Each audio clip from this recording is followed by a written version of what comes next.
오늘도 언약궤와 관련된 말씀 이어서 증거하겠습니다.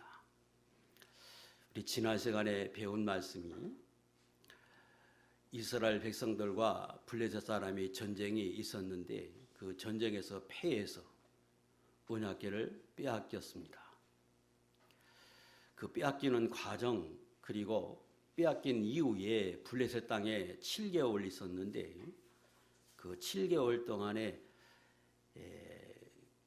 그들의 마음이 변해서 언약궤를 돌려보내자 그렇게 결심하는 것까지 지난 시간에 했습니다. 자, 오늘 그 이후의 말씀 실제로 언약궤가 돌아오는 그 과정 통해서 우리가 하나님 주신 은혜를 함께 나누려 그럽니다. 자, 이해를 돕기 위해서 지난 시간에 블레셋 사람들이 언약궤를 돌려보내기로 결심했는데 그 결심한 이유가 뭐였느냐? 크게 두 가지였습니다. 하나는 자기들이 이스라엘과의 싸움에서 이겼기 때문에 자기들의 신이 더 우월하다 하는 것을 뽐내기 위해서 하나님을 상징하는 언약궤를 자기들의 있는 신상 밑에 두었습니다. 그런데 하룻밤 자고 나니까 자기들의 신상인 다곤이 넘어져 있고 또 바로 세워놓으니까 그 다음에 가보니까 목이 잘리고 손발이 잘린 상태로 있었습니다. 두려워해서 돌려보내려고 하는 마음을 먹게 되었고 또 하나는 그 언약궤가 가는 곳마다 큰 재앙이 임해서 많은 사람이 죽으니까 그들 스스로 결정해서 언약궤를 이스라엘 땅으로 돌려보내기로 결정했습니다. 자, 결정은 했는데 그들이 난감한 것은 어떻게 돌려보낼 거냐? 돌려보낼 때 어떤 과정으로 돌려보내는 게 좋은 것인가? 이것도 그들로 봐서는 숙제였습니다. 그래서 3절 이하부터 오늘 9절까지의 말씀을 들으면 그들이 조언을 누구에게 구했는가 그러면 그 나라의 제사장과 복술자들에게 모아놓고 묻습니다. 어떻게 돌려보내는 것이 옳은가? 그랬더니 정리하면 4가지로 조언해 줍니다. 첫 번째는 그냥 보내면 안 되고 이스라엘 사람들이 섬기는 그 하나님 앞에 속건제를 드려라. 두 번째, 속건제를 드릴 때에 그냥 드리지 말고 합당한 예물을 드리는데 블레셋 지방이 5 성읍으로 되어 있으니까 그 5 성읍의 성주 방백의 이름으로 이 질병이 쥐가 옮겼고 그리고 그 쥐에 의해서 독종이 생겼는데 아마 그것이 패스트 같은 그런 질병으로 보입니다. 그러니까 그 질병을 상징하는 형상을 금으로 만들고 그리고 5 방백들이 하나씩 5개 만들고 쥐가 옮긴 것 같으니까 쥐의 모양으로 5개를 만들어서 제물로 드려라. 세 번째는 이전의 이스라엘 역사 속에서 우리가 아는 것처럼 애굽 사람들은 이스라엘 사람이 하나님을 섬기려고 할 때에 못 가게 하고 또 못 가게 하는 그런 강팍함을 그들이 보여서 결국은 많은 피해를 입고 군사가 죽었다. 그러므로 우리는 그러면 안 된다. 다시 말하면 즉시 계획한 대로 보내고 시행해야 한다. 네 번째는 돌려보낼 때에 새 수레를 만들고 그리고 한 번도 멍에를 메어보지 않은 소 2마리를 고르되 송아지를 낳은 암소 그것도 젖을 먹이고 있는 그 송아지를 지닌 암소 2마리를 데려다가 수레를 끌게 하고 그 둘을 같은 멍에를 메워서 그 수레 위에다가 언약궤 싣고 속죄 제물을 그 위에다가 같이 얹어서 이스라엘 땅으로 보내라. 그래서 만약에 그 소가 곧장 베세메스라고 하는 이스라엘 땅으로 가면 지금까지 일어난 것이 모두 다 그들의 신 하나님에 의해서 된 것이라고 우리가 믿고, 만약에 그러지 않는다고 하면 이건 우연히 일어난 일이다. 이렇게 네 가지로 조언해 주었습니다. 그리고 그것을 실행합니다. 자, 뭘 말해 주느냐? 크게 세 가지를 좀 말씀을 드려보려고 하는데, 첫 번째는 하나님이 그 언약궤라고 하는 곳에 하나님이 임재하신다고 하는 것을 이스라엘 백성은 알아요. 그리고 블레셋 사람도 그게 뭘 의미하는지 알기 때문에 그걸 빼앗아 갔어. 그런데 하나님은 블레셋 땅에 7개월 동안 언약궤가 있는 동안에 당신이 어떤 신인지를 블레셋 사람들에게 철저히 드러내셨습니다.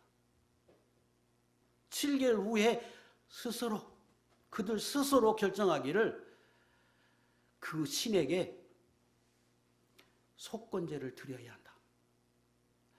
속건제는 이스라엘 사람들이 하나님 앞에 죄를 지으면 죄를 용서받기 위해서 제사하는 제사인데,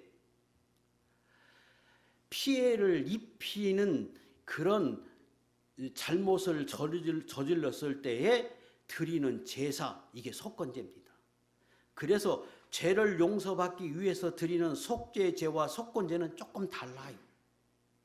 속건제를 드려야 한다는 말은 스스로 인정하는 거예요. 우리가 이스라엘 백성들에게 잘못했다, 큰 피해를 입혔다, 마땅히 배상을 해야 하는 그런 죄를 하나님 앞에 지었다. 그들 스스로 결정을 해서 거기 합당한 제물 드려야 한다. 그래서 금으로 5개를 만드는데 그 5개가 그 나라가 5성으로 이루어졌기에 5개씩 만듭니다. 그 말은 우리 모두가 다 잘못한 것이다. 우리 모두가 다 그 이스라엘 백성에게 사죄해야 한다. 그런 의미지요. 그러면서 하는 말이, 이렇게 하면 그 신이 우리에게 질병을 내린 이 질병이 낫게 할 것이다. 그 말은 그 하나님이 진도하시면 우리에게 병을 갖다 주었고, 그 하나님 앞에 죄 용서함을 받으면 그분이 우리의 병도 고쳐주리라고 하는 믿음이 그들에게 있어요. 누구도 가르쳐주지 않아요. 하나님 스스로 이방인인 블레셋 사람들 가운데 생활 속에서, 역사에서 그들 스스로 깨달아지도록 하나님이 그렇게 하십니다. 더 놀라운 것은 우리가 이걸 알면도 불구하고 이렇게 가만히 있으면 우리 손해다. 애굽 사람 받지 않느냐? 강박해서 10번이나 번역하고 또 강박하게 하니까 결국은 그들이 모든 군사가 다 몰살당하는, 결국 보내긴 보냈는데 이런 어려움을 겪었지 않았느냐? 우린 즉시하자.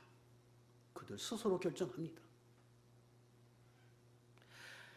그 신이 참 거룩한 신이기에, 신다운 신이기에 신에게 합당한 모습으로 보내야 하기에 그 어떤 데도 사용한 적이 없는, 그 어떤 사람에도 이용당하지 않은 소를 사용해야 하고 그 수레를 만들어서 새 것으로 해야 한다.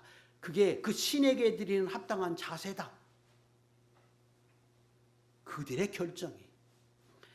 그렇게 해서 이스라엘 땅에 그들이 보냈습니다.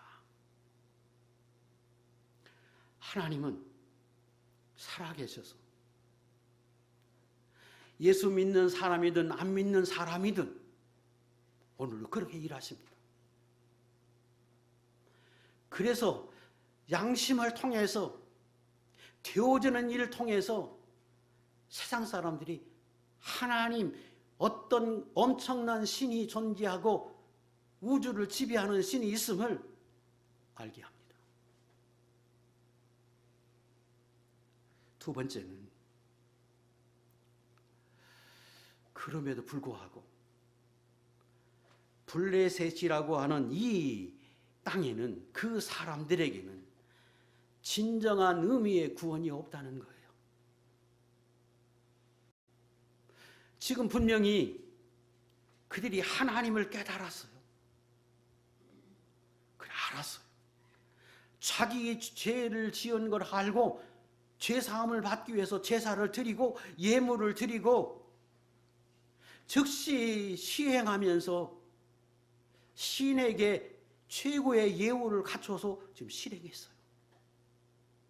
그들의 방법과 제사는 성경에 옳지 않은 방법이지만 그들이 그렇게 행함으로 인하여 하나님 앞에 국률을 얻어서 임한 재앙은 멈춥니다. 그런데 그 재앙이 멈춘 것이 그들의 그런 모습의 헌신이 영원한 구원을 의미하는 건 아니었어요. 무엇이 증거하는가 그러면 지금 그들이 사는 방법은 유일하게 언약궤를 돌려주는 일이었습니다. 그런데 그 언약궤가 무엇이냐? 하나님의 임재를 상징하는 건데 하나님의 임재를 상징하는 언약궤를 돌려주어야 살아가는 사람들, 이게 블레셋 사람들입니다. 반대로 이스라엘 사람은 자기들의 허물로 인하여 그 언약궤를 빼앗겼음에도 하나님이 스스로의 능력으로, 권능으로 그 언약궤를 다시금 이스라엘 백성으로 돌아오게 해서 그 하나님을 섬길 수 있게 만들어준 사람, 이스라엘 사람 성도입니다. 그리고 그 하나님이 거기에 임재하셔서 언제나 만나 주시고 필요한 모든 것을 말씀해 주겠다고 하는 그 은혜를 그들이 잘못해서 상실했음에도 불구하고 다시금 회복시켜주는 은혜를 입은 사람, 이게 이스라엘 오늘로 예수 믿는 성도인데 그들은 그 하나님을 발견하고 안 것 같아서 그 하나님 앞에 최고의 예우를 하였음에도 불구하고 그들이 사는 방법은 이스라엘에게 그 하나님을 돌려주는 것이 그들이 사는 방법이었어요. 오늘 예수 믿는 사람이 보잘것없어 보이지만 한 사람 한 사람이 그 살아계신 하나님을 소유하고 언제나 그 하나님을 만나고 그 하나님 앞에 예비하며 모든 것을 듣고 은혜를 입을 수 있는 자격을 가진 하나님이 그것을 우리에게 주어주되 내가 잘못해서 잠시라도 상실하면 다시금 회복해 하시는 은혜를 입은 이 거룩한 축복의 사람, 은혜의 사람, 이것이 저와 여러분임을 깨닫고 우리는 살면서 절대로 이스라엘과 같은 우를 범하지 않는 하나님의 종들이 되어야 하고 될 수 있기를 주의 이름으로 축복합니다. 그들이 진정한 의미의 구원은 없다, 제가 그렇게 말씀드렸는데 그 이유는 지금 내용을 보니까 그들이 하나님을 알았어요. 왜? 하나님이 드러내시니까. 그래서 제사도 드리고 예물도 드리고 했어요. 잘못했다고 회개도 한 것 같이 보여요. 그런데 정말로 복을 받지 못하는 사람은, 천국 백성이 아닌 사람은, 예수 믿는 사람이라도 진정한 복을 받지 못하는 사람의 특징은 아는 것 같은데, 깨달은 것 같은데 끊임없이 하나님을 시험해요. 어떻게 되면? 내 문제가 해결이 되면, 평안하면, 일이 안 되면 시험해요. 그들이 지금 그러고 있어요. 다 하나님으로부터 재앙이 임했다고, 그래야 우리가 용서받고 병이 낫는다고 믿어서 지금 구하고 있어. 그런데 맨 마지막에 그들이 하는 행위는 뭐냐 그러면 우연일 수 있다. 이 하나님이 우리에게 준 게 아니고 우연일 수 있다. 그래서 하나님을 시험해요. 이것이 예수 믿지 못하는 사람의 특징이에요. 애굽 사람들이 하나님이 섬기는 이스라엘 백성을 돌려보내라고 할 때 애굽의 바로가 반대합니다. 근데 하나님이 10가지의 모습으로 하나님을 드러내시죠. 그것이 얼마나 자기들에게 해가 되는지 알게 하니까 바로가 수긍합니다. 가라. 네. 그런데 자기 문제가 해결되면 또 강팍해집니다. 무려 몇 번? 10번 만수해요. 끊임없이 사는 동안에 그렇게 반복해요. 하나님을 믿는다고 고백하고 찬양하고 즐거워해요. 조금만 어려우면, 자기 문제가 해결되면, 무슨 말을 들으면 보면 끊임없이 반복해서 하나님을 시험해요. 하나님 계십니까? 그럼 왜 나에게 이렇게 하십니까? 그리고 하나님 원망해요. 이게 뭡니까? 살아계시면 보여주십시오. 내가 기도할 때 좀 나타내 주십시오. 끊임없이 반복해. 이것이 복을 받지 못하는 사람, 잘하지 못하는 사람 특징. 세상에 있는 사람들이 평생에 그렇게 살다가 죽어요. 그래서 하나님 말씀하십니다. 너희가 내 앞에 오면 누구도 변명하지 못하고 핑계하지 못하는 이유는 내가 블레셋에 당신을 증거한 것처럼 이 세상에 있는 사람들에게 다 증거해서 다 알게 했다. 근데 끊임없이 시험하고 끊임없이 대적하고 끊임없이 원망하면서 그렇게 산 사람들이다. 그러므로 핑계하지 못한다고 로마서 1장 20절에 말씀하세요. 우리가 너무 많이 찾았던 말씀이잖아요. 누구도 핑계 못한다. 왜? 알게 했으니까. 근데 중요한 것은 고린도전서 10장에 이스라엘 백성들이 그 놀라운 이적과 기적을 경험하고 축복을 받았던 사람들임에도 불구하고 이스라엘 백성들의 많은 사람, 아니 광야에 20세 이상 된 사람 중에 칼렙과 여호수아만 들어가고 나머지는 다 죽었는데 그 이유가 4가지다. 살면서 하나님을 섬기는 것 같고 좋아하고 찬양하는 것 같은데 조금만 어려우면, 자기 문제 해결되면, 평안하면 우상을 섬겨. 우상 섬긴다는 말은 하나님의 다른 걸 더 사랑해. 마음이 떠나버려. 그리고 간음, 그것은 영적인 간음도 포함된 거예요. 다른 신을 아예 섬겨버려.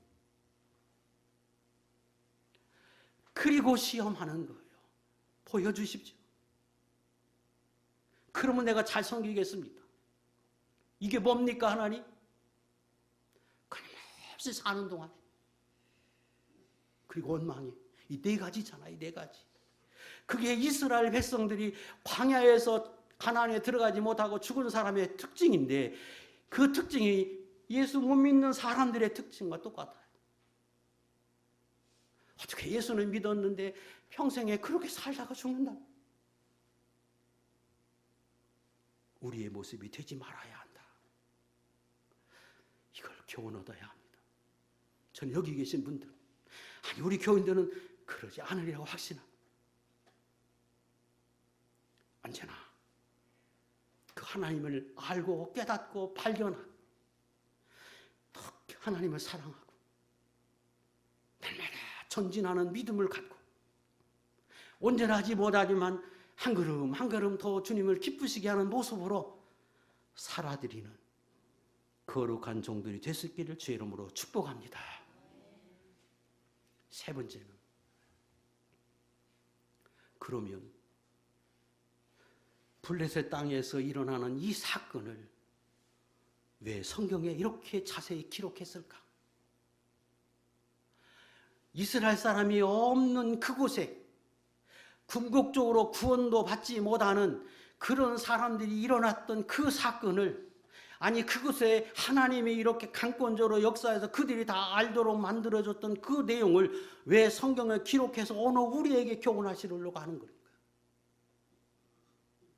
이유는 이 기록은 오늘 예수 믿는 저와 여러분을 위한 기록이요, 당시의 이스라엘 백성들을 위한 기록입니다.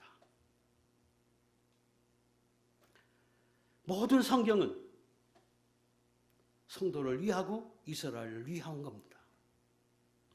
물론 세상에도 증거해야, 그래야 세상에 있는 사람이 하나님 앞에 가서 변명 못하겠지요. 너 지옥 가라 그래도. 근거적인 이유는 거기도 있지만, 그러나 이걸 기록해서 오늘 우리에게 주시는 것은 우리가 교훈 삼으라고 주신 겁니다. 이 내용은 특별히 당시에 살고 있던 이스라엘 백성들을 부끄럽게 하고 그들에게 교훈하기 위한 기록입니다. 생각해 봅시다. 지금 하나님이 블레셋 땅에 7개월 동안 당신을 증거했더니 그들이 어떻게 반응합니까? 그 하나님 앞에 자기를 돌아봐서 그래서 제사도 드려, 잘못도 회개해. 그 하나님이 거룩한 분인 줄 알아서 한번 결정하면 불변한 줄 알고 사는 길이 그분 앞에 회개하고 돌이키는 것이 사는 길인 줄 알아서 즉시로 돌이키는 모습으로 살아요. 하나님이 어떤 분인 줄 알아서 그 하나님이 합당한 모습으로 대우하고 그들이 그렇게 행동해요. 이방인인데 몇 개월 만에, 7개월 만에. 그런데 이스라엘 사람은 어땠느냐? 반대였어요. 언약궤를 소유한 지가 300년이 넘게 소유하고 그 언약궤가 무엇인지 하나님이 다 가르쳐줘서 알고 있고, 실제로 그 언약궤를 통해서 요단강을 건너는 이적을 경험하고 여리고성이 무너지는 기적을 경험한 그 사람들인데 전쟁에서 패했어요. 그러니까 4장 3절에 보면 그들이 입으로 말해요. 여호와께서 어찌하여 우리에게 오늘 블레셋 사람들 앞에서 패하게 하셨습니까? 그래서 쓴 방법이 언약궤 다시 가지고 와요. 다시 패하잖아요. 그랬더니 그 이후에 다른 건 없어요. 블레셋은 원인을 찾고 그래서 하나님 앞에 돌아오고 어떻게 하든지 은혜를 잊기 위해서 그들은 노력해서 결국은 자기에게 임한 재앙을 면해서, 이스라엘은 다 아는데, 하나님이 어떤 분인지도 아는데 어떤 경험을 했는지도 봤는데 아무런 노력이 없어요.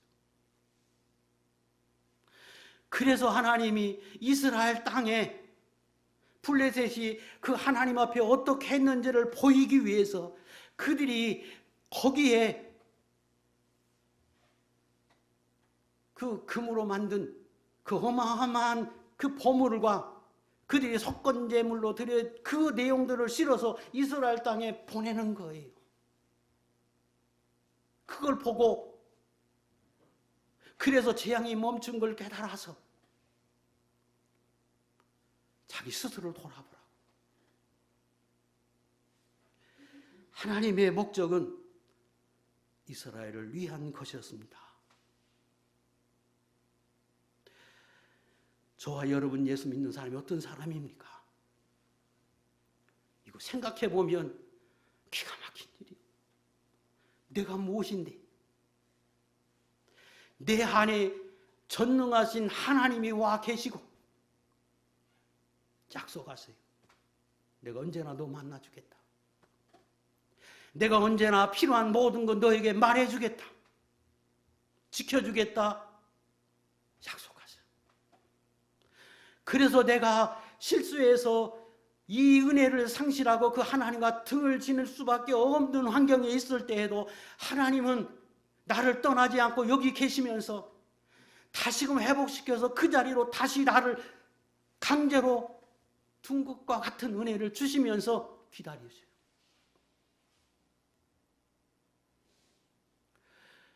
이런 은혜를 잊고 사는데, 그런데 내가 지금 하나님을 모시고 사는 사람으로서 과거가 달라 기도도 안 되고 생활도 막히고, 그러면 그냥 말아요. 그냥 침묵하고 말아요. 세상에 그와 같이 어리석은 사람이 어디 있어요? 내 안에 계신 하나님이 정말로 알면 왜 그럴까? 왜 그 하나님이 나에게 왜 이렇게 하실까? 왜 과거와 지금 다를까? 왜 내가 기도할 때 옛날과 같은 그 기도가 되지 않고 왜 그럴까?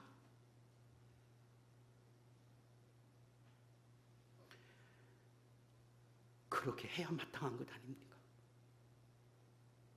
지금 이스라엘 백성들에게 지난 시간에 말씀드린 게 무거운 주제예요. 오늘도 그럴 수 있어요. 그러나 알아야 해요. 왜?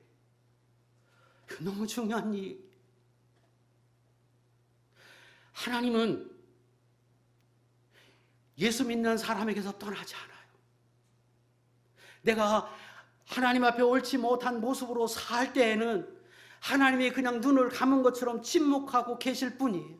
왜? 눈을 뜨고 나를 하나님이 바라보면 둘 중에 하나거든요. 복을 받든지 책망을 하든지, 그래서 나를 징계하든지, 그 하나님 앞에서 둘 중에 하나인데, 하나님은 그렇게 하면 내가 다칠까 봐, 나를 떠날 수밖에 없을까 봐 하나님이 쓰신 방법은 예수 믿는 사람에겐 침묵하는 거예요. 눈 감은 것처럼 난 몰라 하는 것처럼 그냥 가만히 계신 거예요. 그게 사랑이라 그랬잖아요, 지난 시간에. 그런다고 평생에 죽을 때까지 그 하나님이 등을 지고 내 안에 계시며 기다리고 있는 그 하나님 앞에, 눈을 감은 것처럼 계신 그 하나님 앞에 내가 두드리지 않고 바라보지도 않고 호소하지도 않고 그 하나님과 같이 가까이 가보지도 않고 사는 사람, 얼마나 어리석은 사람이에요. 하나님 앞에 가면 뭐라고 하나님 앞에 할 거예요? 몰라서 그런다고 하면 괜찮은데, 안다고 하면 통탄할 일이. 그래서 하나님이 7개월 만에 이스라엘 땅으로 언약궤를 돌려보내면서 그걸 보고 깨달으라고, 자기를 돌아보라고 지금 이렇게 하게 하십니다. 저는 여러분, 여기 계신 분들, 내 안에 하나님이 계신 줄 알아서 언제나 그 하나님 앞에 기도가 예배가 다 이게 그 하나님을 만나는 일인데, 날마다 점검해서 예전과 다르거든. 예전과 달리 하나님 나를 대하시거든. 물으세요. 왜 그렇습니까, 하나님? 왜 내게서 당신의 얼굴을 숨기시고 당신의 능력을 숨기시고 왜 내게서 자꾸 등을 돌리시려고 합니까? 물으세요. 마땅하지 않아요? 이게 믿음의 사람의 모습이고 신앙의 선진들의 모습입니다. 시편 88편 14절 읽겠습니다. 시작. 여호와여 어찌하여 나의 영혼을 버리시며 어찌하여 주의 얼굴을 내게서 숨기시나이까? 왜 내게 말씀하지 않으십니까? 왜 감동하시지 않습니까? 왜 내게는 내가 얼마 동안 하나님을 섬겼는데 왜 내게는 이런 은혜를 주시지 않습니까? 이유가 무엇입니까? 물어야 한다. 시편 119편 114절 145절 146절 시작. 여호와여 내가 전심으로 부르짖었사오니 내게 응답하소서. 내가 주의 교훈들을 지키리이다. 내가 주께 부르짖었사오니 나를 구원하소서. 내가 주의 증거들을 지키리이다. 다른 사람에게 할 필요 없어요. 하나님께, 하나님, 내 안에 계신 하나님, 나를 사랑하시고 구원하시는 하나님, 왜 잠잠하십니까? 구원해 주소서, 말씀해 주소서. 내가 그렇게 살겠습니다. 내게 하나님의 살아계심이 나에게도 좀 들어 보내주세요. 나타내 주세요. 내가 그렇게 하면 살겠습니다. 내가 하나님을 섬기겠습니다. 내가 그렇게 섬기려고 날마다 주 앞에 가까이 가겠습니다. 이것이 내 안에 모시고 있는 이분이 하나님인 걸 아는 사람, 진짜 깨닫고 또 믿는 사람의 모습이다. 이걸 꼭 기억하시고 침묵하시거든. 아니, 떠나가지 않고 영원토록 여러분 안에 계실 그 하나님과 언제나 친밀하게 교제하면서 그 하나님이 주신 은혜를 받고 누리는 귀한 종들이 될 수 있기를 축복합니다. 10절부터 16절의 내용입니다. 마침내 소가 출발해서 갑니다. 그리고 베스메스라고 하는 이스라엘 땅으로 곧장 갔습니다. 그랬더니 블레셋 사람이 그 뒤를 따라가다가 국경을 넘어서 베스메스로 가는 것을 보고는 돌아옵니다. 그리고 이스라엘 사람들이 자기들의 언약궤가 돌아오는 걸 보고 너무 기뻐하면서 그 언약궤 이를 끌고 왔던 소를 잡아서 하나님 앞에 제물로 드리고 그 수레를 파괴해서 그 나무로 땔감을 해서 하나님 앞에 번제로 드렸습니다. 이 사건 통해서 우리가 두 가지 교훈을 얻어야 합니다. 하나는 만물을 주관하시는 분이 하나님이시다는 겁니다. 지금 블레셋 사람이 시험한 게 뭐냐 그러면 자기 땅에 재앙이 내린 게 하나님이 내린 거냐 우연이냐, 하나님이 내린 것인 줄 알기 위해서, 시험하기 위해서 쓴 방법이 초자연적인 역사가 아니면 불가능한 상황을 만듭니다. 그리고 그 초자연적인 현상으로 나타나는 현상이라면 하나님이 계시구나, 하나님이 내린 거구나 알 거고, 그러지 않다면 우연으로 그들이 돌리려고 합니다. 그때 쓴 방법이 한 번도 멍에 매지 않은 소의 멍에를 메워서 수레를 끌게 합니다.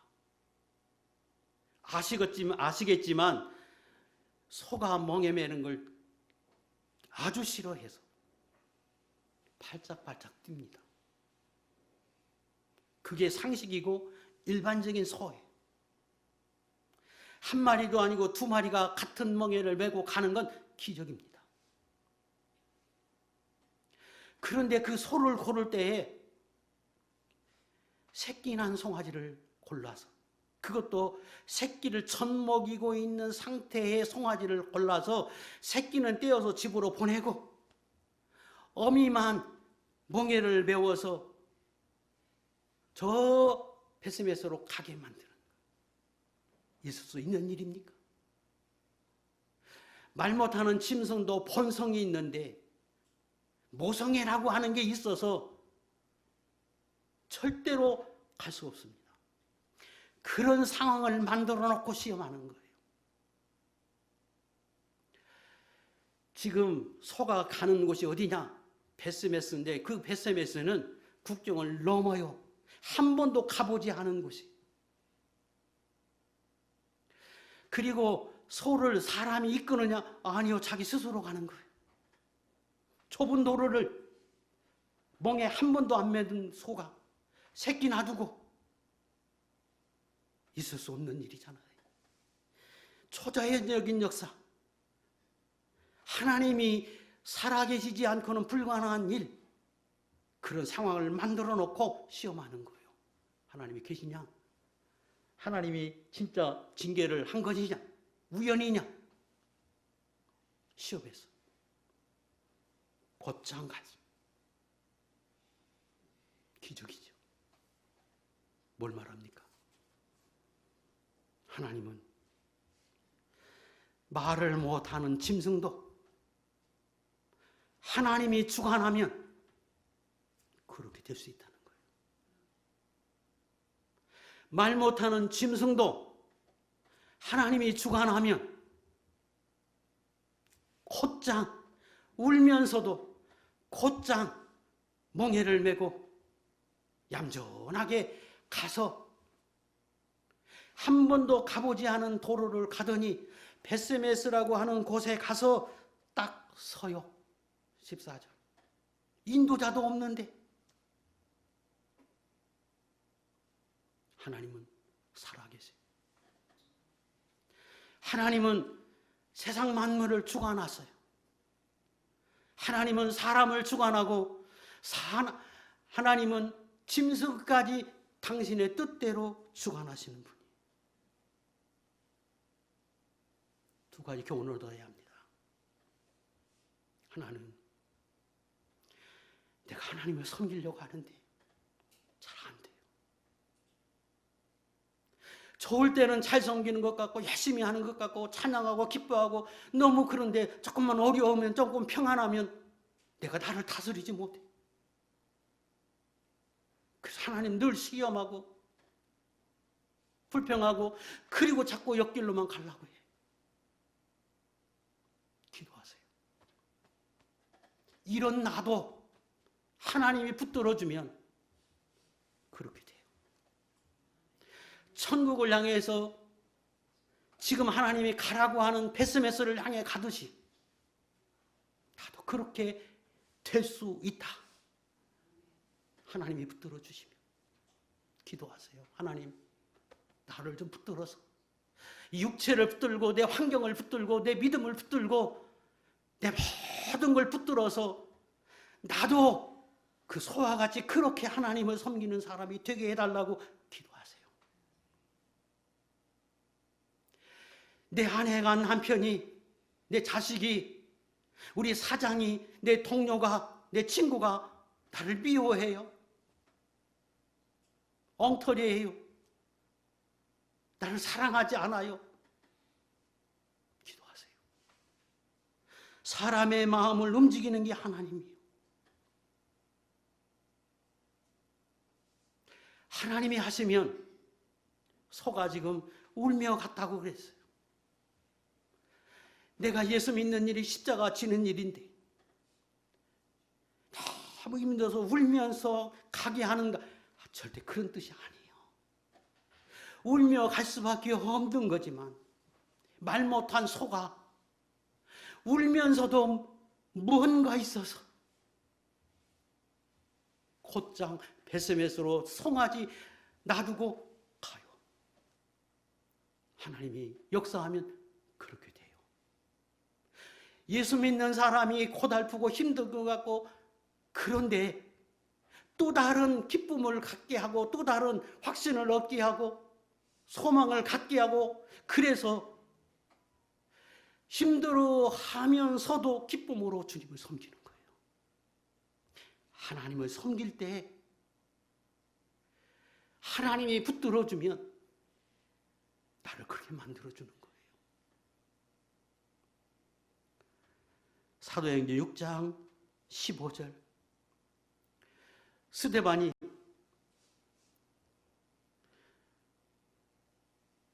사람들이 볼 때에 설교를 한 때 보니까 돌에 맞아서 죽어가는 그 스데반의 얼굴을 보니까 천사의 얼굴이에요.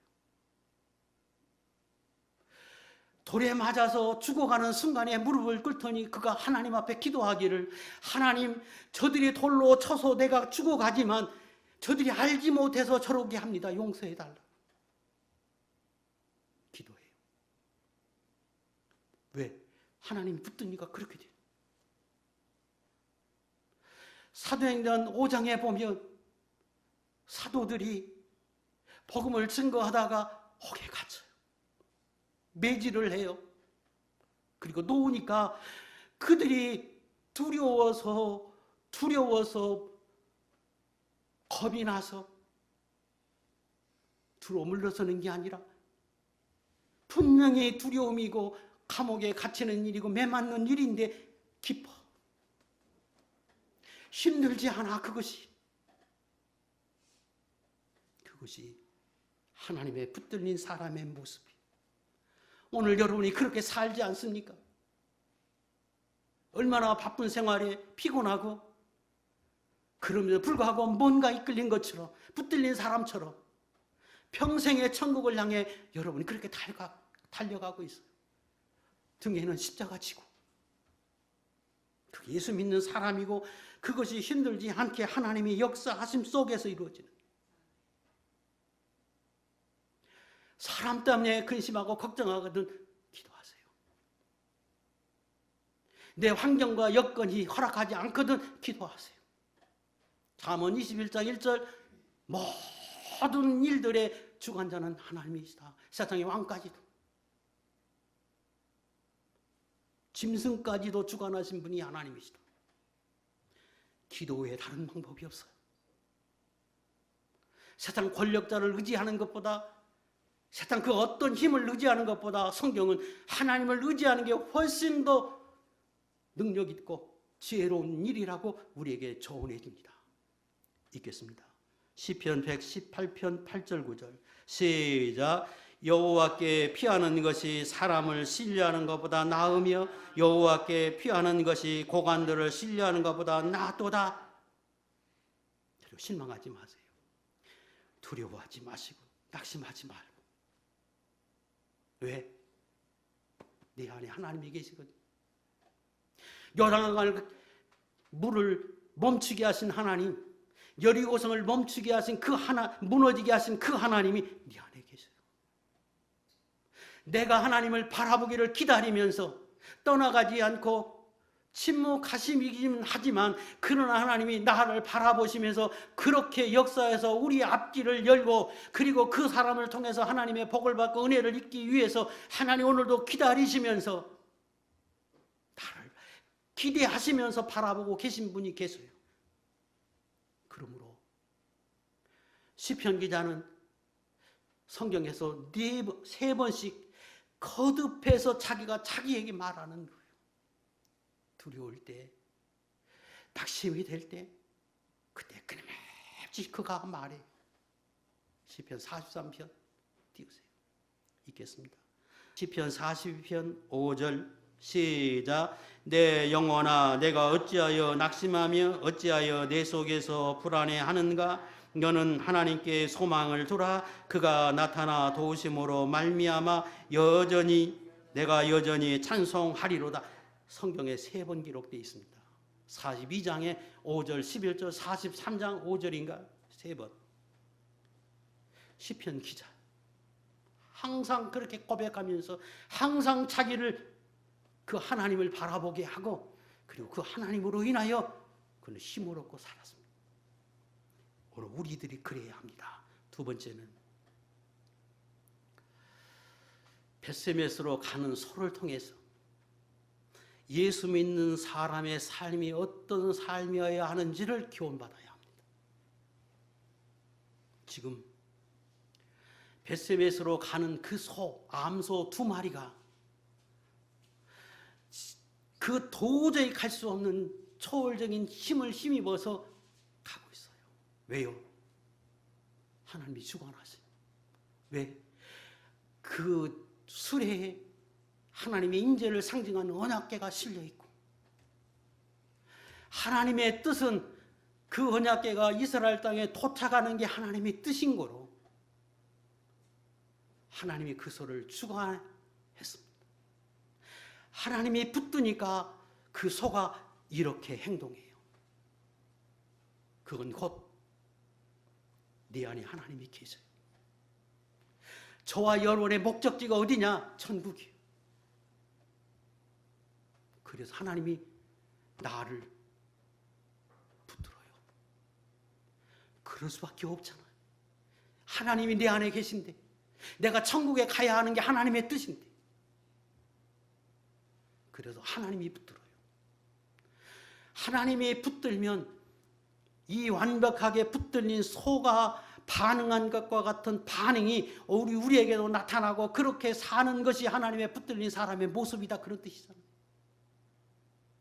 네 가지로 정리할 수 있습니다. 첫 번째, 하나님을 모시고 사는 사람은 수레를 싣고 가는 소는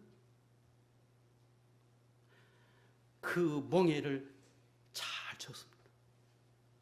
한 번도 쳐보지 않은 멍에, 너무 버거운 멍에를 그는 지고 천국을 향해서 벳세메스를 향해서 굳건히 갔습니다. 이게 예수 믿는 사람이어야 하고 예수 믿는 사람이 하나님의 붙들린 사람의 모습, 복 있는 사람, 하나님 앞에 충만하게 사는 사람의 모습이다 기억하면서 그렇게 살아야 합니다. 마태복음 16장 24절 이에 예수께서 제자들에게 이르시되 누구든지 나를 따라오려거든 자기를 부인하고 자기 십자가를 지고 나를 따를 것이니라. 골로새 1장 24절 사도 바울이 고백합니다.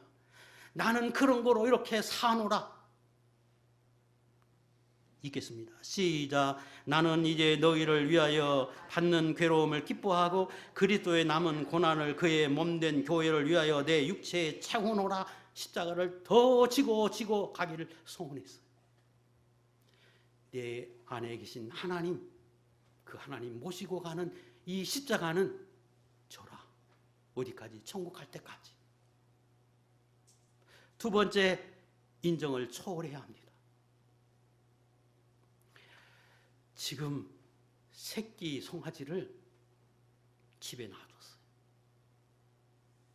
그리고 하나님이 원하는 것은 새끼가 있는 집이 아니라 벳세메스, 천국이에요. 예수 믿는 사람이 가야 하는 천국 벳세메스는 그 인정을 초월해야 갈 수 있는 거죠. 성경에 예수 믿는 사람은 때로 인정을 초월해야 하나님 섬기지, 그렇지 않으면 하나님 못 섬긴다고 말해요. 누가복음 14장 26절 27절 무릇 내게 오는 자가 자기 부모와 처자와 형제와 자매와 더욱이 자기 목숨까지 미워하지 아니하면 능히 내 제자가 되지 못하고 누구든지 자기 십자가를 지고 나를 따르지 않는 자도 능히 내 제자가 되지 못한다고 말씀하셨습니다. 그런데 이 인정을 초월하는 일은 대단히 어려운 일입니다. 사실은 제 스승이 늘 가르쳐 주시기를 제일 그래 그나마 쉬운 게 물질 초월하는 건데 이거 초월해야 예수 믿는다. 물질을 초월해야 예수를 믿고 인정을 초월해야 예수를 믿고 그리고 때로는 생명을 초월하는 신앙을 가져야 하나님을 바로 섬길 수 있다고 말씀하세요. 왜? 내가 가는 게 천국이야. 평생에 물질도 초월하지 못해서 물질에 사후돼 버리고 인정을 초월하지 못해서 가다가 뒤돌아서고 하나님 바로 섬기지 못하는 것은 하나님 모시고 가는 사람 천국을 향해 가는 소의 모습이 아니 진정한 복을 받는 사람의 모습이 아님을 기억하고 초월해서 섬길 수 있는 신앙의 사람이 되어야 합니다. 셋째, 좌우로 치우치지 말아야 돼. 소는 그 좁은 도로를 수레를 끌고 두 마리가 발을 맞춰가면서 곧장 베스메스로 갔습니다. 좌우로 치우치지 말라 하는 말은 예수 믿는 사람은 천국을 향해 갈 때에 기준이 하나님 말씀인데 그 기준을 가감하지 말고 그 기준에 맞춰서 성실히 한 발 한 발 그렇게 살아가라. 이게 좌우로 치지 말라는 말입니다. 여호수아 1장 7절 오직 강하고 극히 담대하며 나의 종 모세가 내게 명령한 그 율법을 다 지켜 행하고 우로나 좌로나 치우치지 말라. 그리하면 어디로 가든지 형통하리. 네 번째는 저와 여러분의 주인 하나님이시다고 하는 걸 기억해야 합니다. 소가 언약궤에 실은 수레를 메고 멍에 메고 곧장 베스메스로 갔습니다. 울면서. 그러나 더 큰 확신을 가지고 갔는데 도착하고 나서 이스라엘 사람들이 소를 잡습니다. 그리고 그것을 제물 삼아 하나님 앞에 제물로 드립니다. 두 가지 의미입니다.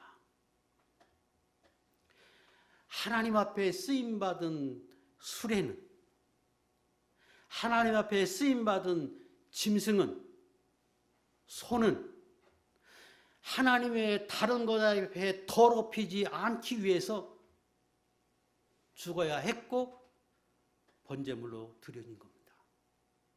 예수 믿는 사람은 언젠가 예수 믿음으로 인하여 하나님을 소유한 사람이 되은 거로 절대로 다른 신에게 내가 드려줄 수 없고 드려지면 안 되는 존재들입니다.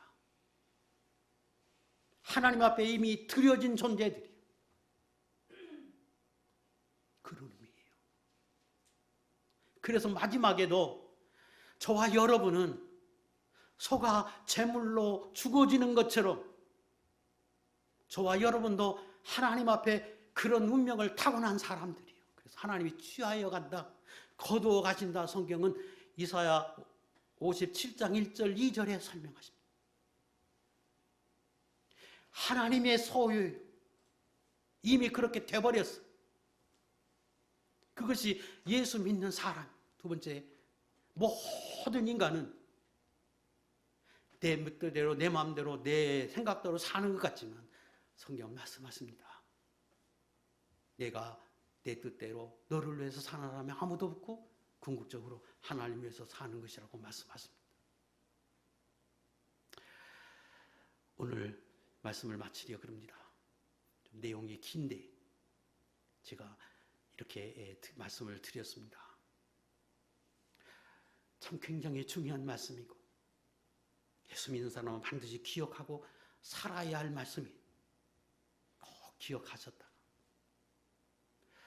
내 안에 계신 하나님, 그것이 과거의 언약궤와 같이 소중한 것처럼 예수 믿는 사람 한 사람이 하나님 앞에 무한히 소중한 사람인 줄 알고 여러분 안에 하나님이 언제나 계시고 떠나가지 않고 다만 침묵할 뿐이라고 하는 걸 기억하면서 그 하나님, 언제나 그 하나님과 깊은 교제 속에서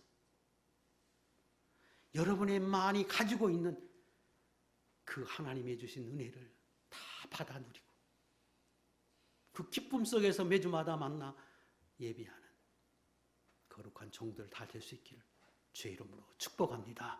기도하겠습니다.